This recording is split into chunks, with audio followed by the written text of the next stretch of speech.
Hi, hello friends, welcome to the channel Flavor Samayal. நம்ம இந்த வீடியோல என்ன பார்க்க பாத்தீங்கன்னா சூப்பர் டேஸ்டியான ஒரு பஞ்சாபி தாலி தான் செய்ய போறோம். இதுல என்னென்ன டிஷ் செஞ்சிருக்கோம் பாத்தீங்கன்னா dal makhani, veg pulao, veg gravy, அப்புறம் கோதுமை அல்வா ஸ்வீட்டுக்கு பண்ணியிருக்கோம். அதுக்கப்புறம் பாலக் பன்னீர், அப்புறம் சப்பாத்தி கடலை மாவு கோதுமை வச்சு செய்யக்கூடிய ஒரு சப்பாத்தி, அப்புறம் ஒயிட் ரைஸ் எல்லாமே வச்சு லஸ்ஸி எல்லாம் வச்சு சூப்பராக ஜாலியாக செஞ்சு சாப்பிட்டாச்சு. ஃபர்ஸ்ட் நம்ம தால் மக்னி செஞ்சுக்கிடலாம். அதுக்கு 1 கப் அளவுக்கு கருப்பு உளுந்து எடுத்து 1 மணி நேரம் ஊற வச்சு குக்கரில் சேர்த்துட்டு 2 கிளாஸ் அளவுக்கு தண்ணி ஊற்றி மூடி வச்சு விசில் போட்டு ஒரு 5லேருந்து 6 விசிலுக்கு நம்ம வேக வச்சு எடுத்துக்கிடுவோம். உளுந்து பார்த்தீங்கன்னா ஊற வச்சு வேக வைக்கும் போது சீக்கிரமாக வெந்துடும். அதில் 1 ஹவருக்கு அது குறைஞ்சது ஊற வச்சுக்கோங்க. இது வெந்துட்டு இருக்க டைமில் வெஜ் புலாவுக்கு நம்ம ரெடி பண்ணிக்கிடலாம். அதுக்கு ஃபர்ஸ்ட் ஒரு கடாய் குக்கர் எடுத்துக்கிடுவோம். குக்கர்ல 2 டீஸ்பூன் அளவுக்கு ஆயில் சேர்த்துட்டு ஒரு பிரிஞ்சி இலை, கொஞ்சமா சோம்பு, 2 கிராம்பு, 2 ஏலக்காய், ஒரு சின்ன துண்டு பட்டை போட்டு ஃபர்ஸ்ட் எண்ணெயில இதை வதக்கிக்கிடுவோம். இது லைட்டா வதங்கும் போது பாத்தீங்கன்னா ஒரு வெங்காயத்தை நான் நல்லா ஸ்லைஸ் பண்ணி எடுத்து வச்சிருக்கேன். அதையும் சேர்த்துக்கிடலாம். நல்ல பெரிய சைஸ் வெங்காயம் 1 எடுத்துருக்கேன். நீங்க சின்னதா இருந்தா 2 கூட எடுத்துக்கோங்க. வெங்காயத்தை நம்ம லைட்டா வதக்கினாலே போதும். ரொம்ப கலர் மாறணும், பிரியாணிக்கு அளவுக்கு கலர் மாறணும் தேவையில்லை. லைட்டா கண்ணாடி பதம் வந்ததுக்கு அப்புறம் இதுல 1லேருந்து 2 டீஸ்பூன் அளவுக்கு இஞ்சி பூண்டு பேஸ்ட் சேர்த்துக்கோங்க. இஞ்சி பூண்டு பேஸ்ட் சேர்த்து நல்லா பச்சை வாசனை போற அளவுக்கு நல்லா வதக்கிக்கிடுவோம்.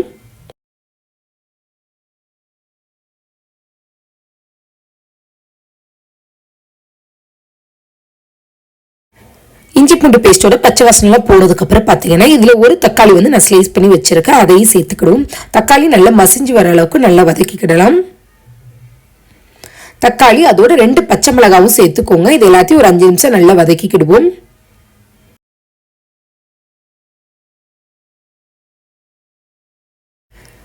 இது எல்லாமே நல்லா வதங்கினதுக்கு அப்புறம் பாத்தீங்கன்னா இதுல நம்ம வெஜிடபிள்ஸ் சேர்த்துக்கிடலாம். என்னென்ன நான் சேர்த்திருக்கேன்னு பாத்தீங்கன்னா காலிஃபிளவர், கேரட், பீன்ஸ், உருளைக்கிழங்கு சேர்த்திருக்கேன். நீங்க இதுல பச்சை பட்டாணி இருந்தா கூட சேர்த்துக்கோங்க. நான் இந்த காய்கறிகள் மட்டும்தான் சேர்த்திருக்கேன். இல்ல பட்டர் பீன்ஸ் இருந்தா அதுவும் சேர்த்துக்கோங்க, டேஸ்ட் நல்லா இருக்கும். இதெல்லாம் சேர்த்து எண்ணெயிலே ஒரு 3 நிமிஷத்துக்கு நல்லா வதக்கிக்கிடுவோம். இப்படி காய்கறிகளை எண்ணெயிலே வதக்கும் போது டேஸ்ட் இன்னுமே சூப்பரா இருக்கும். இதுல 1/4 டீஸ்பூன் அளவுக்கு ஒரு பிஞ்ச் அளவுக்கு மஞ்சள் தூள் மட்டும் சேர்த்துக்கோங்க. மஞ்சள் தூள் சேர்க்கும் போது இது கொஞ்சம் கலர்ஃபுல்லா இருக்கும். நம்ம பிளைன் வெஜ் புலாவுக்கு இந்த எல்லோ கலர் பார்க்கும்போது ரொம்பவே நல்லா இருக்கும். நான் 1 கப் அளவுக்கு பாஸ்மதி ரைஸை ஒரு 1/2 மணி நேரத்துக்கு ஊற வச்சிருக்கேன். ஊற வச்ச அரிசி இதோட சேர்த்துக்கிடலாம்.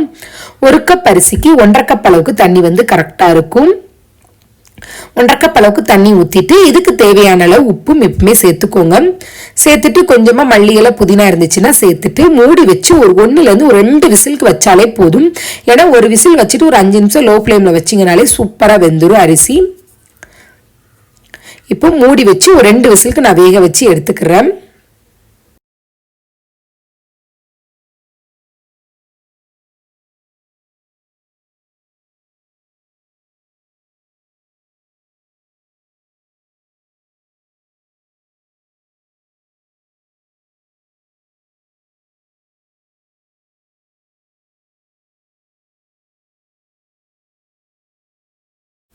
நம்ம பார்த்தீங்கன்னா புலாவ் அங்கே ரெடி ஆகிட்டு இருக்கும் போதே பார்த்தீங்கன்னா நம்ம தால் மக்னிக்குள்ள தாலும் சூப்பராக சைடில் ரெடி ஆயிருச்சு. பார்த்தீங்கன்னாலே தெரியும். இந்த அளவுக்கு நம்மளுக்கு உளுந்து நல்லா வேக வச்சு எடுத்தாதான் கிரேவி செய்யும் போது ரொம்பவே சூப்பராக இருக்கும். இப்போ கிரேவி செய்ய ஸ்டார்ட் பண்ணிடலாம். அதுக்கு ஃபர்ஸ்ட் ஒரு கடாய் எடுத்துட்டு 1 டேபிள் ஸ்பூன் அளவுக்கு பட்டர் சேர்த்துக்கோங்க. இதோட 1 டீஸ்பூன் அளவுக்கு ஆயிலும் சேர்த்துக்கோங்க. பட்டர் நல்லா மெல்ட் ஆனதுக்கப்புறம் பார்த்தீங்கன்னா இதில் ஒரு சின்ன துண்டு அளவுக்கு பட்டையும் 2 கிராம்பும் மட்டும் சேர்த்துக்கலாம். இது எல்லாத்தையுமே பட்டர்லேயே நல்லா ரோஸ்ட் பண்ணதுக்கு அப்புறம் ஒரு வெங்காயம், ஒரு பச்சை மிளகாய் குட்டி குட்டியா கட் பண்ணி வச்சிருக்கேன். இதை சேர்த்துட்டு ஃபர்ஸ்ட் எண்ணெயிலே நல்லா வதக்கி எடுத்துக்கிடுவோம். வெங்காயம் ஓரளவுக்கு நல்ல கலராய் சேஞ்ச் வரவும் பார்த்தீங்கன்னா 1 டீஸ்பூன் அளவுக்கு இஞ்சி பூண்டு பேஸ்ட் நான் சேர்த்திருக்கேன். இஞ்சி பூண்டு பேஸ்ட் பச்சை வாசனை போகிற அளவுக்கு நல்லா வதக்கிக்கிடுவோம். இது எல்லாமே நல்லா வதங்கினதுக்கு அப்புறம் பார்த்தீங்கன்னா ஒரு 2 தக்காளியை மிக்ஸி ஜாரில் போட்டு நல்லா பேஸ்ட்டாக அரைச்சி சேர்த்துருக்கேன். இப்படி தக்காளியை பேஸ்ட்டாக அரைச்சி சேர்க்கும் போது கிரேவி இன்னும் கொஞ்சம் திக்னஸாகவே கிடைக்கும். அதனால பேஸ்ட்டாக அரைச்சி சேர்த்து இதையும் பச்சை வாசனை போகிற அளவுக்கு நல்லா வதக்கிக்கோங்க. இதெல்லாம் நல்லா வதங்கினதுக்கு அப்புறம் பார்த்தீங்கன்னா இதில் மசால் பொருட்கள்லாம் சேர்த்துக்கிடலாம். 1/4 டீஸ்பூன் அளவுக்கு மஞ்சள் தூள், 1 டீஸ்பூன் அளவுக்கு மிளகாய் தூள், 1 டீஸ்பூன் அளவுக்கு தனியா தூள் சேர்த்துக்கோங்க. அப்புறம் கொஞ்சமாக கரம் மசாலாவும் சேர்த்துக்கிடலாம். சேர்த்துட்டு இது எல்லாத்தையுமே நல்லா வதக்கிட்டு கொஞ்சமா தண்ணி ஊற்றி ஒரு 5 நிமிஷம் கொதிக்க விடுவோம். மசாலாவோட பச்சை வாசனை எல்லாம் போகிற அளவுக்கு நல்லா கொதிக்க விட்டு எடுத்துக்கிடுவோம். கிரேவி செய்யும் போது எப்போதுமே இப்படி மசாலாவெல்லாம் சேர்த்து நல்லா வதக்கிட்டு தண்ணி ஊற்றி கொதிக்க வச்சுட்டு அதுக்கப்புறம் செய்யுங்க. டேஸ்ட் ரொம்பவே சூப்பரா இருந்துச்சு.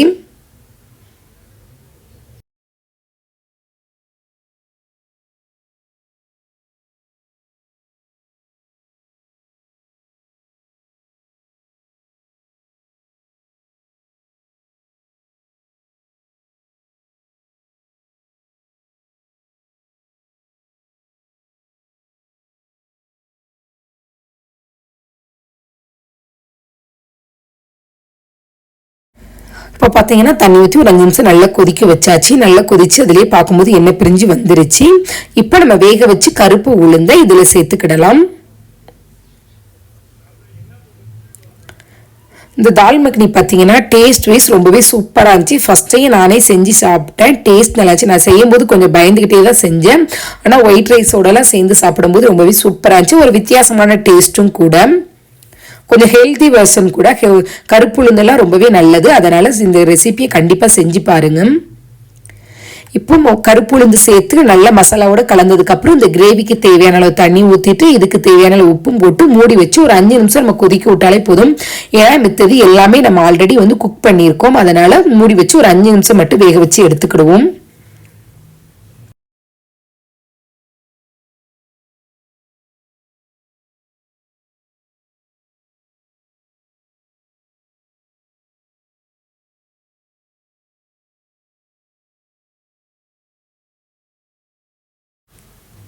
பார்த்தீங்கன்னா ஒரு 5 நிமிஷம் கழிச்சு ஓப்பன் பண்ணி பார்த்தீங்கன்னா கிரேவி நல்லாவே நமக்கு திக்காயிருச்சு. இப்போ இதில் பார்த்தீங்கன்னா 1 ஒரு 2 டீஸ்பூன் அளவுக்கு ஃப்ரெஷ் க்ரீம் நான் சேர்த்துருக்கேன்.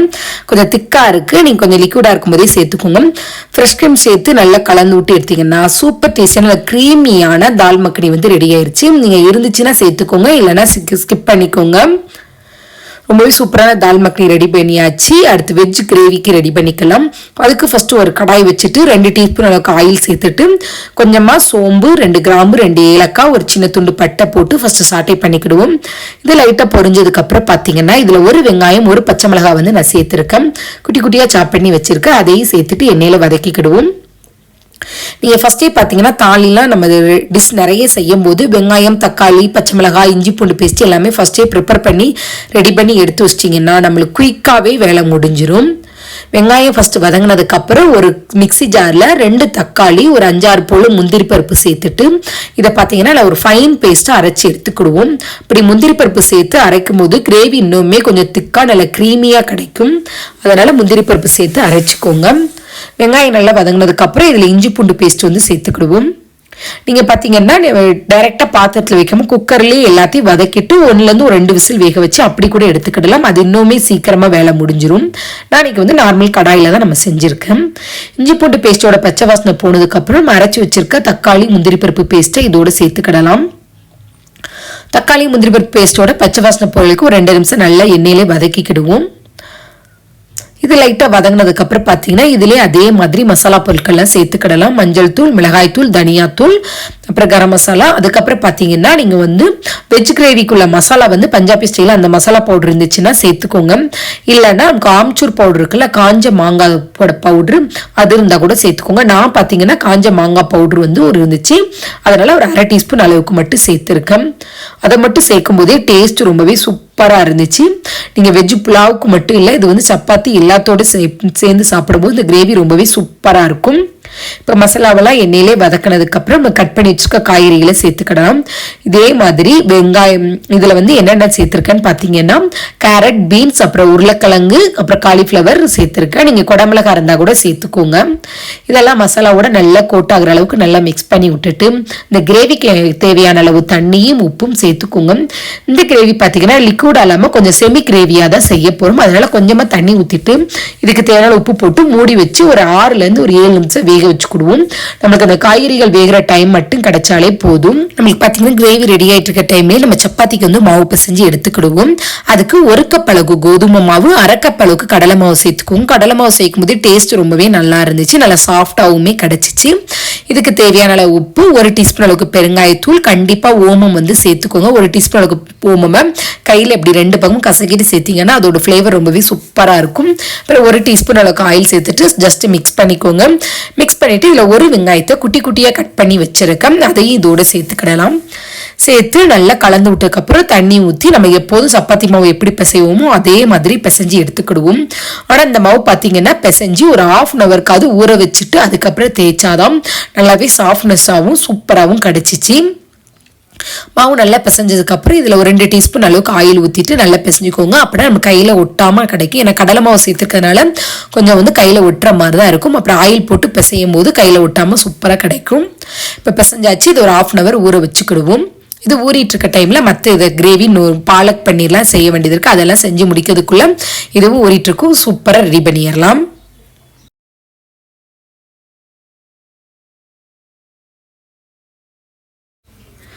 இப்போ பார்த்தீங்கன்னா சூப்பரான வெஜ் கிரேவி ரெடி ஆயிருச்சு. காய்கறிகளும் போட்டு நல்லா வெந்துருச்சு. இதில் கொஞ்சமாக கொத்தமல்லி தலை தூவி கலந்து விட்டு இறக்கணும். சூப்பர் டேஸ்டியான வெஜ் கிரேவி வந்து ரெடி ஆயிருச்சு. நம்ம நார்மலாக வீட்டில் சப்பாத்தி போட்டாலே இதே மாதிரி வெஜ் கிரேவி செஞ்சு சாப்பிட்டா ரொம்பவே சூப்பராக இருக்கும். நீங்கள் குக்கரில் வைக்கிங்கன்னா இதை விட ஈஸியாக 2 விசிலில் வச்சு முடிச்சிடலாம். வேலை சீக்கிரமாக முடிஞ்சிடும். இப்போ கிரேவியும் ரெடி. அடுத்து வந்து பாலக் பன்னீர் செஞ்சுக்கலாம். அதுக்கு ஒரு பாத்திரத்தில் தண்ணி சூடு பண்ணிவிட்டு அதில் நம்ம க்ளீன் பண்ணி வச்சுருக்க பாலக் இலைகளை இதில் சேர்த்துக்கிடுவோம். சேர்த்து ஜஸ்ட் ஒரு 3 மினிட்ஸ் மட்டும் வச்சுட்டு அதுக்கப்புறம் கீரைகளை தனியாக எடுத்துக்கிடுவோம். ரொம்ப நேரம் கொதிக்க விட்டோம்னா கீரையோட கலரே போய் ஒரு மாதிரி கரும்பச்சை கலரில் ஆயிரும். நம்மளுக்கு வந்து இந்த க்ரீனில் கிடைக்கணும். அதனால் போட்ட உடனே எடுத்துடலாம். ஒரு 2 நிமிஷம் மட்டும் வச்சிருங்க. அதுக்கப்புறம் தனியாக எடுத்துட்டு ஒரு மிக்சி ஜாரில் சேர்த்துட்டு நல்லா ஆற வச்சு பேஸ்ட்டாக அரைச்சிக்கோங்க. அடுத்து ஒரு கடாய் எடுத்துட்டு 1 டீஸ்பூன் அளவுக்கு ஆயில் சேர்த்துட்டு பட்டை கிராம்பு ஏலக்காய் சேர்த்து ஃபஸ்ட்டு எண்ணெயில் வதக்கிட்டு அதோட வெங்காயம் சேர்த்துக்கோங்க. ஒரு வெங்காயத்தை நான் குட்டி குட்டியாக கட் பண்ணி வச்சுருக்கேன். அதையும் சேர்த்துட்டு நல்லா எண்ணெயிலே வதக்கிக்கிடலாம். வெங்காயம் நல்லா வதங்கினதுக்கப்புறம் இஞ்சி பூண்டு பேஸ்ட்டும் சேர்த்துக்கோங்க. இஞ்சி பூண்டோட பேஸ்ட்டோட பச்சை வாசனை நல்லா போனதுக்கப்புறம் இதில் ஒரு தக்காளி வந்து நான் குட்டி குட்டியாக கட் பண்ணி வச்சுருக்கேன். நீங்கள் வந்து பேஸ்ட்டாக கூட அரைச்சி சேர்த்துக்கலாம். நான் வந்து தக்காளியை குட்டி குட்டியாக கட் பண்ணியே சேர்த்துருக்கேன். இதெல்லாம் நல்லா வதங்கினதுக்கப்புறம் இதில் மசால் பொருள் வந்து சேர்த்துக்கிடலாம். இதில் பார்த்தீங்கன்னா காரத்துக்கு கொஞ்சமாக மிளகாய்த்தூள் மல்லித்தூள் சேர்த்துருக்கேன்.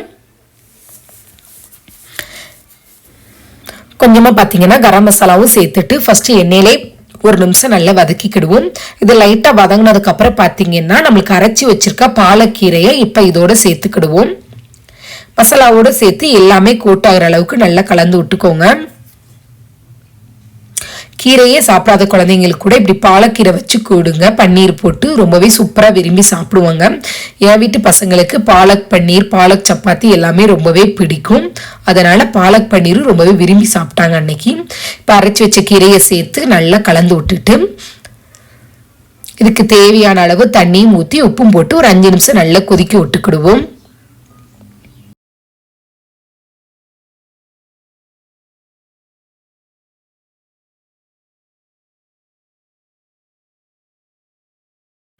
இப்போ பார்த்தீங்கன்னா கிரேவி பதத்துக்கு நல்ல திக்காக கொதிச்சு ரெடி ஆயிருச்சு. இப்போ நம்ம கட் பண்ணி வச்சிருக்க பன்னீரை இதில் சேர்த்துக்கிடலாம். ஃப்ரெஷ்ஷான பன்னீர்னா அப்படியே சேர்த்துக்கோங்க.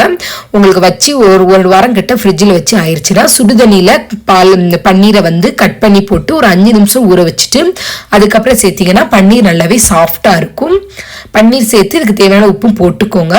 போட்டு மூடி வச்சு ஒரு 2லேருந்து ஒரு 3 நிமிஷம் கொதிக்க விட்டு எடுத்தீங்கன்னா சூப்பர் டேஸ்டியான பாலக் பன்னீர் வந்து ரெடி ஆயிருச்சு. இன்னும் கொஞ்சம் உங்களுக்கு க்ரீமியாக கிடைக்கணும்னா ஃப்ரெஷ் க்ரீம் வந்து சேர்த்துக்கோங்க. ஹோட்டல்லலாம் கிடைக்கிற மாதிரி ரொம்பவே க்ரீமியாக இருக்கும் ஃப்ரெஷ் க்ரீம் வந்து சேர்க்கும் போது. அப்புறம் ஃபைனலாக பார்த்தீங்கன்னா கஸ்தூரி மேத்தி போட்டு இறக்கிட்டீங்கன்னா சூப்பர் டேஸ்டியான பாலக் பன்னீர் வந்து ரெடி ஆயிருச்சு. இந்த பாலக் பன்னீர் பார்த்தீங்கன்னா சப்பாத்தி நானோடலாம் சேர்ந்து சாப்பிடும்போது டேஸ்ட் வைஸ் ரொம்பவே அட்டகாசமாக இருக்கும்.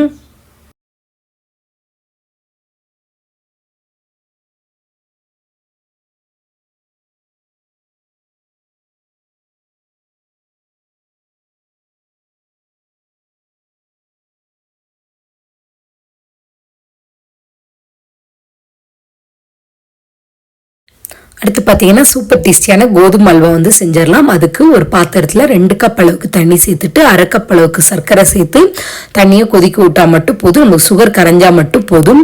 இதில் கம்பிப்பதம் எதுவுமே வேணும்னு தேவையே இல்லை. இது கொதிச்சுட்டு இருக்கும் போது ஒரு கடாய் எடுத்துட்டு 2லேருந்து ஒரு 3 ஸ்பூன் அளவுக்கு நெய் சேர்த்துக்கோங்க. நெய் சேர்த்துட்டு கொஞ்சமாக முந்திரி பருப்பை வறுத்து எடுத்துக்கிடலாம். முந்திரி பருப்பு வறுத்து தனியாக எடுத்து வச்சுக்கோங்க. இப்போ அதே பாத்திரத்தில் பார்த்தீங்கன்னா ஒரு 1/2 கப் அளவு கோதுமை சேர்த்துட்டு நெய்யிலே ஃபர்ஸ்ட் வதக்கி எடுத்துக்கிடுவோம். இப்படி வதங்கும் போது பார்த்தீங்கன்னா நெய்யிலே வறுக்கும் போது ரொம்பவே சூப்பராக இருக்கும். கோதுமை மாவோட பச்சை வாசனைலாம் போய் டேஸ்ட் ரொம்பவே சூப்பராக கிடைச்சிச்சு. இப்போ இதெல்லாம் நல்ல கோதுமாவை நெய்யிலே ரோஸ்ட் பண்ணி எடுத்தாச்சு. அடுத்து நம்ம வந்து சுகரும் தண்ணியும் போட்டு நல்லா கொதிக்க வச்சுருக்கோம்ல அந்த தண்ணியை கொஞ்சம் கொஞ்சமாக சேர்த்து இதை நல்லா கலந்து விட்டுக்கிடலாம்.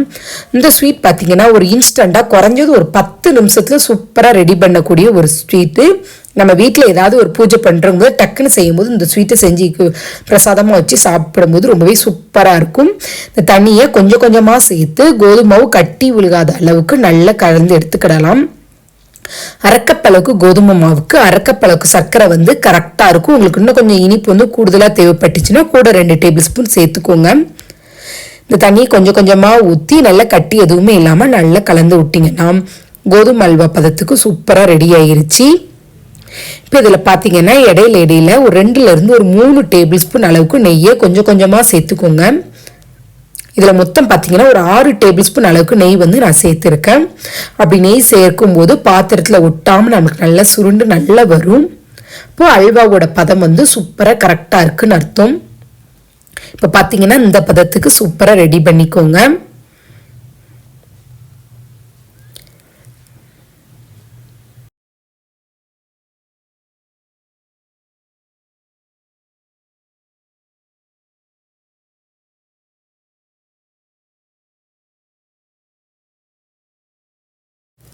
இப்போ பார்த்தீங்கன்னா வறுத்து வச்சிருக்க முந்திரியும் இதோட சேர்த்துட்டு கலந்து விட்டு எடுத்தீங்கன்னா சூப்பர் டேஸ்டியான கோதுமை அல்வா வந்து ரெடி ஆயிருச்சு. ரொம்பவே சிம்பிளாகவும் இருக்கும், டேஸ்ட் வைஸ் சூப்பராகவும் இருந்துச்சு.